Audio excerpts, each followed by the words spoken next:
شاعر کہتا ہے کہ کسر باقی نہ رکھی بزم امکا جگمگانے میں، کسر باقی نہ رکھی بزم امکا جگمگانے میں، عرب میں چاند نکلا چاندنی پھیلی زمانے میں، عرب میں چاند نکلا چاندنی پھیلی زمانے میں، محمد مصطفیٰ کے نام نے طوفاں کا رخ پھیرا، محمد مصطفیٰ صلی اللہ علیہ وسلم کے نام نے طوفاں کا رخ پھیرا، ذرا سا فاصلہ تھا دل کی کشتی ڈوب جانے میں، محمد مصطفیٰ صلی اللہ علیہ وسلم کے نام نے طوفاں کا رخ پھیرا، ذرا سا فاصلہ تھا دل کی کشتی ڈوب جانے میں۔ اور ایک شاعر یوں کہتا ہے کہ اسی سبب سے سب کا خیال ہے ان کو، اسی سبب سے سب کا خیال ہے ان کو، وہ سب کے بعد مگر کارواں سے آگے ہے، اسی سبب سے سب کا خیال ہے ان کو، وہ سب کے بعد مگر کارواں سے آگے ہے۔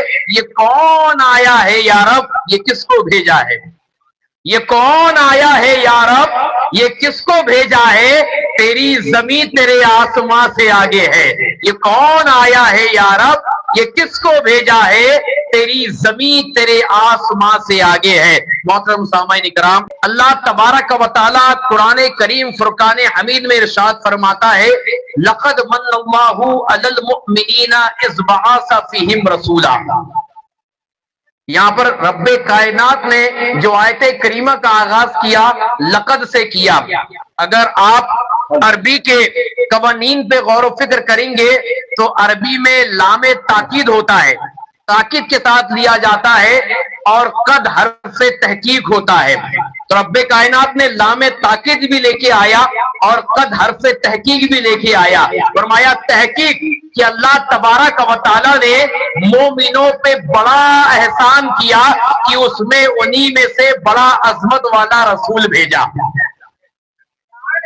کیا فرما رہا رب کائنات؟ اللہ تبارک و تعالی نے صرف احسان نہیں کیا، بڑا احسان کیا کہ اپنا رسول بھیج کر رب کائنات احسان جتا رہا ہے۔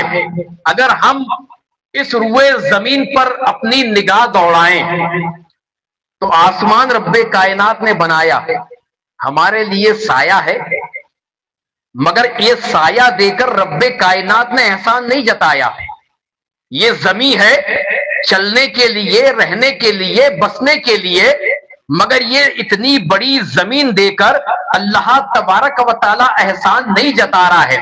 صبح دیا تاکہ انسان صبح کی سفیدی دیکھ چکے، رات دیا تاکہ رات کی تاریکی دیکھ چکے، یہ جسم و جسمانیت عطا فرمایا اور یہ ہنسی نعمت عطا فرمائی کہ چاند بنایا، سورج بنائے، ستارے بنائے، دن بنائے، رات بنائے، یہ دنیا کی خوبصورتی بنائی، اور اس کو ملاحظہ کرنے کے لیے، اس کو دیکھنے کے لیے اللہ تبارک و تعالی نے یہ آنکھ عطا فرمائی۔ اتنی اچھی نعمت، اتنی بڑی نعمت رب کائنات نے ہمیں عطا فرمائی کہ اس سے ہم ساری دنیا کا مشاہدہ کر رہے ہیں، مگر رب کائنات یہ آنکھ دے کر احسان نہیں جتا رہا ہے کہ اے بندے میں نے تجھے آنکھ عطا فرمایا ہے، یہ کان سننے کے لیے دیے، یہ ناک سونگنے کے لیے دی، یہ زبان بولنے کے لیے دی، یہ ہاتھ پکڑنے کے لیے دیے، یہ پیر چلنے کے لیے دیے، مگر یہ جسم و جسمانیت اور یہ سارے اعضاء اس میں ہمیں عطا فرمائے، یہ ساری چیز دے کر رب کائنات احسان نہیں جتا رہا ہے۔ اور آؤ نبی سے پہلے اللہ تبارک و تعالی نے 1,24,000 یا 2,24,000 کم و بیش انبیاء اکرام اس روئے زمین پر مبعوث فرمائے۔ آدم کو بھیجا، احسان نہیں جتایا، شیش کو بھیجا، احسان نہیں جتایا، نوح کو بھیجا، احسان نہیں جتایا، ابراہیم کو بھیجا، احسان نہیں جتایا، اسحاق کو بھیجا، احسان نہیں جتایا، داؤد کو بھیجا، احسان نہیں جتایا، سلیمان کو بھیجا، احسان نہیں جتایا، موسیٰ کو بھیجا، احسان نہیں جتایا، عیسیٰ کو بھیجا، احسان نہیں جتایا۔ مگر جب یہ تمام نبیوں کے سردار کو بھیج رہا ہے تو کیا کہہ رہا ہے؟ لقد من اللہ علی المؤمنین اذ بعث فیہم رسولا، کہ اللہ تبارک و تعالی نے صرف احسان نہیں کیا، بڑا احسان کیا، بڑا احسان کیا کہ اس میں بڑا عظمت والا رسول بھیجا۔ جب نبی آ رہے ہیں تو کیا وجہ ہے کہ رب کائنات احسان جتا رہا ہے، اور احسان کس پہ جتایا جاتا ہے؟ اس محسن انسانیت پر جس پر فخر ہو۔ میرے نبی تمام کائنات کے لیے محسن ہیں۔ محسن کہتے ہیں احسان کرنے والے کو۔ تو جتنے آدم تا عیسیٰ انبیاء اکرام اس روئے زمین پر تشریف لے کر آئے، رب کائنات نے بھیجنے کے بعد یہ فرمایا ہی نہیں کہ میں نے احسان جتایا، مگر جب اپنے نبی کو بھیج رہا ہے، اپنے حبیب کو بھیج رہا ہے، تو کیا کہہ رہا ہے؟ میں نے احسان جتایا، میں نے احسان جتایا۔ اب یہ بتائیں کہ احسان کس چیز کا ہوتا ہے؟ کس چیز کا؟ جو چیز بڑی محبوب ہو، جو چیز بڑی افضل ہو، جو چیز بڑی اعلیٰ ہو، اور جس پر خود رب کائنات کو فخر ہو، تب رب کائنات اس کے وسیلے سے احسان جتایا کرتا ہے۔ اب توجہ دینا، آدم کو بنایا تو شفیع بنایا، نوح کو بنایا تو نجی بنایا، موسیٰ کو بنایا تو کلیم بنایا، ابراہیم کو بنایا تو خلیل بنایا، عیسیٰ کو بنایا تو روح اللہ بنایا۔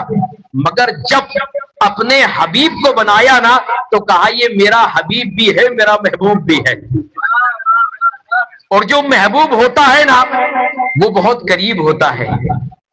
اگر تم کسی کا محبوب مانگو، بتاؤ دے گا؟ کسی کا محبوب مانگو کہ یار یہ اس کو بڑی محبت ہے اس سے، بڑی چاہت ہے اس سے، بڑا عشق ہے اس سے، ایسا کر مجھے پسند آ گیا ہے، مجھے پسند آ گیا ہے، میری دل لگی ہو گئی ہے، ایسا کر اپنا محبوب دے دے۔ تو زمانے بھر میں تم گھوم کے دیکھ لو، وہ دولت دینے کے لیے تیار تو ہو جائے گا، وہ زاہ و حشمت دینے کے لیے تیار تو ہو جائے گا، وہ ہر قیمتی چیز دینے کے لیے تیار تو ہو جائے گا، مگر اپنا محبوب نہیں دے گا، اپنا محبوب نہیں دے گا۔